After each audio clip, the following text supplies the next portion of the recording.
வணக்கம் நேர்களே, கோணங்கள் நிகழ்ச்சிக்கு உங்களை வரவேற்பது நான் சோனியா.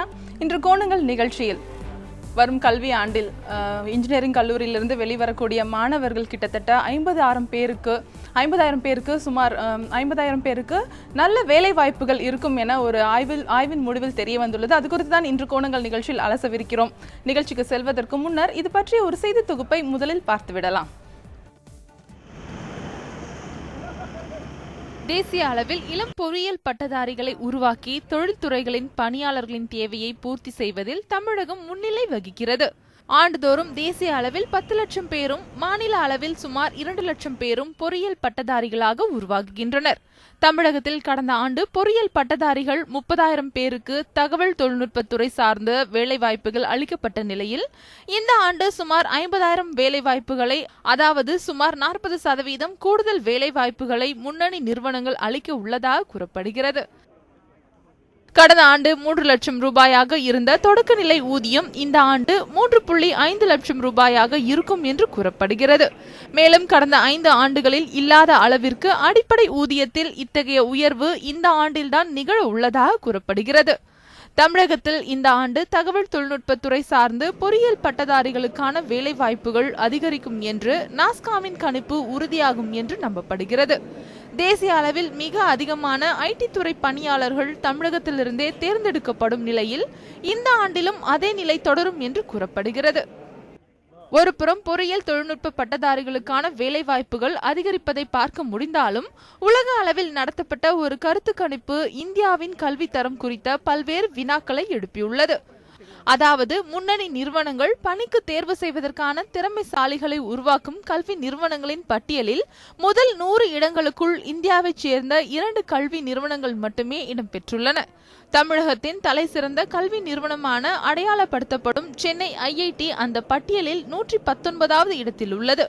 இந்நிலையில் கல்வி தரத்தை மேம்படுத்த வேண்டியதன் அவசியத்தை இத்தகைய கருத்து கணிப்புகள் வலியுறுத்துவதாக கல்வியாளர்கள் கருதுகின்றனர். அந்த செய்தி தொகுப்பை பார்த்தோம். இது பற்றி பேசுவதற்காக கல்வி ஆலோசகரான திரு நெடுஞ்செழியன் அவர்கள் நம்முடன் இணைந்திருக்கிறார். ஐயா வணக்கம். இன்னைக்கு இந்த ஒரு செய்தி வெளியாகி இருக்கு. கிட்டத்தட்ட 50,000 மாணவர்களுக்கு, அதுவும் என்ஜினியர் மாணவர்களுக்கு நல்ல வேலை வாய்ப்பு கிடைக்கும் அப்படின்னு ஒரு அறிவிப்பு வெளியாயிருக்கு. இது எந்த அளவுக்கு நம்ம சந்தோஷமான விஷயமா எடுத்துக்கலாம்? இல்லை, இது ஆக்சுவலி இந்த இன்ஃபர்மேஷன்ஸ் எல்லாமே சில பொறியியல் பல்கலைக்கழகங்கள் மாணவர்களை அதாவது வேலைவாய்ப்பு இருக்குது அப்படிங்கிறத ஒரு ஆசை காமிக்கிறதுக்காண்டியான ஒரு இன்ஃபர்மேஷன்ஸ் தான். அது ரியல் இன்ஃபர்மேஷன் இந்தியாவில் எதுக்குமே எஜுகேஷனுக்கு டேட்டா கிடையாது. இன்றைக்கி எத்தனை பல்கலைக்கழகங்கள் இருக்குது, எத்தனை மாணவர்கள் படிக்கிறார்கள், எத்தனை ஆண் பெண் அப்படிங்கிற அது ஸ்டாட்டிஸ்டிக்ஸ் டேட்டாவே இன்றைக்கி higher education all over India எங்கேயுமே கிடையாது. ஸோ இதெல்லாம் நம்ம ஒரு நம்பர்ஸ் நம்ம we are just rolling out. அப்படி பார்த்தோம் அப்படின்னா இன்றைக்கி இந்தியாவில் 226 ப்ரைவேட் யூனிவர்சிட்டிஸ் இருக்குது. State legislative act universities. இப்படி ஒரு யூனிவர்சிட்டினா என்னென்னு நம்ம பேரண்ட்டுக்கு தெரியாது. டீம்டு யூனிவர்சிட்டிஸ் தனியாக இருக்குது. இதை தவிர கவர்மெண்ட், ஸ்டேட் கவர்மெண்ட் யூனிவர்சிட்டிஸ் தனியாக இருக்குது. மாணவர்கள் குறிப்பிட்ட பல்கலைக்கழகங்கள்லேருந்து தான் இவங்களை எடுக்கிறாங்க அப்படின்றது சொல்கிறது மிகவும் இது ஒரு தகவல் ஒரு நம்பத்தகுந்த அந்த தகவலோட பேக்ரவுண்ட் இன்ஃபர்மேஷன்ஸ் நம்ம நிஜமாகவே அதை பார்க்கணும். ரெண்டாவது எந்த ஒரு சிறந்த கல்வி நிலையங்களும் நாங்கள் மாணவர்களை ஒன்லி வேலைக்காண்டி உருவாக்குறோம் அப்படிங்கிறது என்றைக்குமே இன்றைக்கி எம்ஐடியாக இருக்கட்டும், ஹார்வர்டாக இருக்கட்டும், இன்றைக்கி நிறைய பல்கலைக்கழகங்கள் உலக தரவரிசைகள் என்ன சொல்கிறாங்களோ இவங்க யாருமே நாங்கள் வேலை வாங்கி தரோன்னு விளம்பரப்படுத்துறதே கிடையாது. தமிழகத்தில் மட்டும்தான் நாங்கள் வேலை வாங்கி தரோம், அதுக்கு தான் நீங்கள் படிக்கணும் அப்படிங்கிறதோட அடிப்படை காரணம் அப்படின்னு பார்த்தோம் அப்படின்னா, இந்த வருஷம் நாங்கள் இத்தனை பேருக்கு வேலை வாங்கி கொடுத்தோம்னா அடுத்த வருஷம் இந்த கல்லூரி கேபிட்டேஷன் ஃபீ 5 லட்ச ரூபாலேருந்து இன்னும் 10 லட்ச ரூபா கேபிட்டேஷன் ஃபீ உயர்த்துவாங்க. அதனால் இது எல்லாமே எங்களை பொறுத்த வரைக்கும் இது ஒரு marketing strategy of educational campaign in Tamil Nadu அப்படின்னு தான் சொல்லலாம். கல்வியில் உங்களுக்கு இந்த தரம் நீங்கள் சொல்கிறாங்க எல்லோரும் 3 லட்சத்தில் மினிமம் ஸ்டார்ட் பண்ணணும் அப்படின்னு.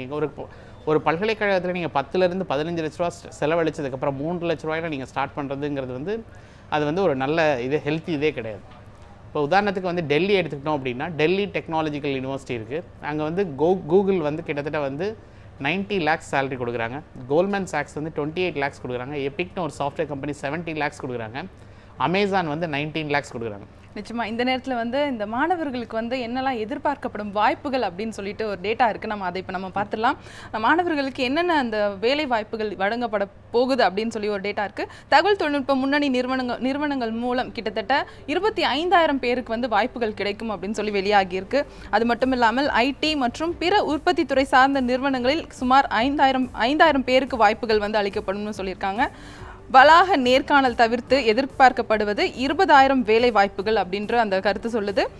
மொத்தமாக நடப்பாண்டில் சுமார் 50,000 பேருக்கு வாய்ப்புகள் கிடைக்கும். இப்போ நீங்கள் சொல்லிட்டு இருந்தீங்க இது வந்து எல்லாமே வந்து இந்த கல்லூரிகள் சார்ந்து தான் இது வெளியிடப்படுது. ஆனால் இது மெயினாக அது அகில இந்திய அளவில் நீங்கள் பார்க்கணும். இப்போ ஒரு கம்பெனி வந்து ஒரு மாநிலத்திலேருந்து 50,000 பேர் எடுக்கிறாங்க அப்படின்னா அவங்களுக்கு வந்து ஒரு டிஸ்ட்ரிபியூட்டட் மேன் பவர் வந்து கிடைக்காது. ரெண்டாவது இன்றைக்கி கல்வி தரம் அப்படிங்கிறது வந்து நீங்கள் பார்த்தீங்க அப்படின்னா வந்து இன்றைக்கி மற்ற மாநிலங்கள் வந்து தமிழகத்தை விட வந்து நல்ல மேல் நோக்கி போயிட்டுருக்காங்க. தமிழகத்தில் ஸ்கூல் எஜுகேஷனும் மோசமாயிட்டிருக்கு. இப்போ நம்ம இந்த டேட்டாவை சொல்கிறோம். இதே மாணவர்களால் கேட் எக்ஸாமினேஷன் எழுதி public sector undertaking companies ONGC, Indian oil இந்த மாதிரி கம்பெனிஸ்லாம் வந்து ஒரு வருஷத்துக்கு வந்து 12 லட்ச ரூபா சம்பளம் தராங்க. நம்ம 3 லட்ச ரூபா சம்பளத்தை நம்ம பெருசாக நினைக்கிறோம். இந்த 12 லட்ச ரூபா இதுக்கு வந்து இதே பல்கலைக்கழகங்கள்லேருந்தோ இதே கல்லூரிகள்லேருந்தோ எத்தனை மாணவர்கள் போயிருக்காங்க அப்படின்னா அது வந்து மிகப்பெரிய கேள்விக்குறியாக இருக்குது. அந்த டேட்டாவை நம்ம வந்து ஓப்பனாக வந்து காமிக்க மாட்டேங்கிறோம். இப்போ நீங்கள் கேட்டுங்கிற ஒரு எக்ஸாமினேஷனில் அகில இந்திய அளவில் இந்தியாவிலே வந்து 36 அதுக்கு என்ன காரணம்னு நினைக்கிறீங்க சார்? கல்வியோட தரம் தான். நீங்கள் கல்வியோட தரம் தான் மெயினாக வந்து பொறியியல் கல்லூரி வந்து இப்போ நீங்கள் வந்து பல்கலைக்கழகம் சரி, இன்க்ளூடிங் அண்ணா பல்கலைக்கழகத்தில் வரக்கூடிய எல்லா கல்லூரிகளும் சரி, அது வந்து பேசிக்கலி இந்த அஃபிலியேட்டட் காலேஜஸ்ங்கிறது வந்து உங்களுக்கு வந்து எல்லாமே வந்து ஒரு எக்ஸாமினேஷன் ஓரியன்டாக போயிட்டுருக்கு. நீங்கள் பொறியியல் அப்படிங்கிறத வந்து ஒரு ஹரிசாண்டல் லேர்னிங், அதாவது பொறியியலில் என்னென்ன தேவைகளோ அதை வந்து சொல்லித்தராமல் அவங்க வந்து மெயினாக வந்து இந்த மார்க் வாங்கணும், இதை மட்டும் வந்து யூனிவர்சிட்டி ரேங்க் வாங்கணும், அதுக்கு மட்டும்தான் மாணவர்களை உருவாக்குறமே வழிய இந்த மாணவர் வந்து பொறியியலில் என்னென்ன ஆக்கப்பூர்வமாக கற்றுக்கணும், அதர் ஸ்கில்ஸ் என்னென்ன டெவலப் பண்ணணும், இவரை ஆராய்ச்சிக்கு நம்ம அனுப்ப முடியுமா, அந்த மாதிரிலாம் எந்த பல்கலைக்கழகங்களும் உருவாக்குறது கிடையாது. இப்போ நீங்கள் சொல்கிற கருத்து மாதிரியே நாஸ்காம் ஒரு கருத்து வெளியிட்டிருக்கு. நம்ம அதை இப்போ பார்த்துடலாம். நாஸ்காம் வெளியிட்டிருக்கக்கூடிய அந்த கருத்து கணிப்பில் பொறியியல் படிப்பிற்கான வாய்ப்புகள் எந்த அளவுக்கு இருக்குது அப்படின்னு சொல்லியிருக்காங்க. பொறியியல் பட்டதாரிகளில் 17.5% மட்டுமே பணிபெற தகுதியானவர்கள் அப்படின்ற ஒரு கருத்து இருக்குது. நீங்கள் குறிப்பிட்றபடி வந்து இவங்களாம் வந்து இந்த கேட் எக்ஸாம் அந்த மாதிரி கூட நம்மளால் கொடுக்க முடியல அப்படிங்கிற ஒரு உண்மையை சொல்ல முடியுது. ஆஸ்பைரிங் மைண்ட் சொல்லக்கூடியது வந்து நாடு முழுவதும் பொறியியல் பட்டதாரிகளுக்கு வேலை கிடைப்பது 12% முதல் 42% மட்டும்தான் இருக்குன்னு சொல்லியிருக்காங்க. பொறியியல் பட்டதாரிகளில் 18.43% பேர் மட்டுமே தகவல் தொழில்நுட்ப பணிகளுக்கு தகுதியானவர்கள் அப்படிங்கிற ஒரு விஷயமும் சொல்றாங்க. இந்த டேட்டாவே எடுத்துக்கிட்டோம் அப்படின்னா தமிழகத்தில் நீங்க 2 லட்சம் மாணவர்கள் இருக்காங்கன்னா இந்த டேட்டாவில் நீங்க percentage all India national level data, இதே வந்து நீங்க கட் டவுன் பண்ணும்போது இதை விட கம்மியாடுவாங்க.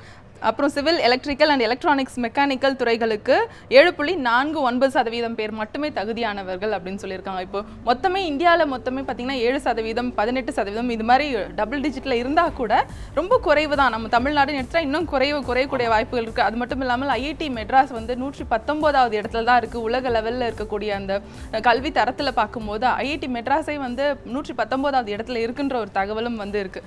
இதில் என்ன சார் குறைபாடுகள் இருக்குது? இந்த ரேங்கிங் அப்படிங்கிறது வந்து we don't believe in ranking because என்னன்னா எந்த ஒரு இப்போ ஒரு கிளாஸில் 60 பேர் மாணவர் இருக்காங்கன்னா எந்த வகையில் இந்த 60 மாணவர்கள் நம்ம வந்து ரேங்க் பண்ண முடியும் அப்படின்னா மதிப்பெண்களில் ஒரு சில குரூப் வருவாங்க, ஸ்போர்ட்ஸில் ஒரு குரூப் வருவாங்க, இன்ட்ராபர்சனல் கம்யூனிகேஷனில் ஒரு சில குரூப் வருவாங்க.